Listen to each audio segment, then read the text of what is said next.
بەرەی کوردستانی بە سەرپەرشتی یەکێتی نیشتیمانی کوردستان میحوەرەکان دابەش کران.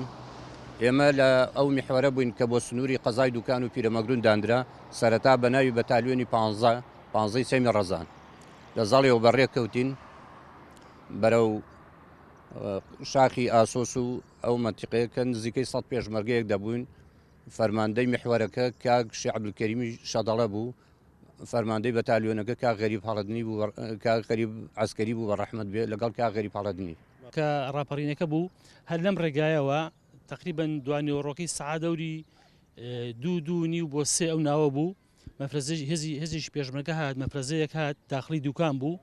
هەر یەکەم جار لێرەشەوە لای ئەم ماڵنی ئێمە ڕاوەستان پرسیانە لە ئێمە کرد، ئێمە وتمان قورسایی هێزەکەەوە لە فەوزەکە و لەوانەیە.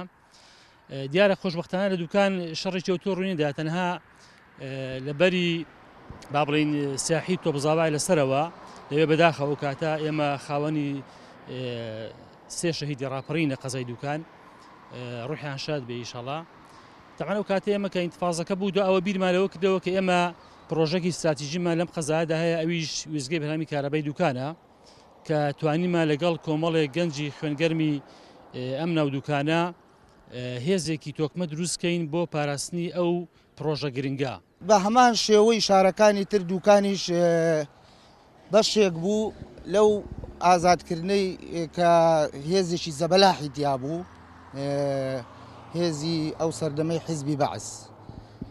ئیتر بە هەوڵی شۆڕش و پێشمەرگە و خەڵک و خەڵکی دڵسۆز و هەموو ئەوانە توانرا کە دوکان و سەرجەم شار و شارۆچکان ئازاد کرێ و ئەرشی ئێمە لێرەدا لە شارۆچکەی دوکان ئەوە بوو توانیمان یعنی زۆربەی دام و دەستگا حکوومیەکان بپارێزین ئەوەی کە تێک نەدرێن یا خراپ نەکرێن یا خەڵکێک هێرشی نەکاتە سەر. ئیتر ئەرشی ئێمە ئەوە بووە و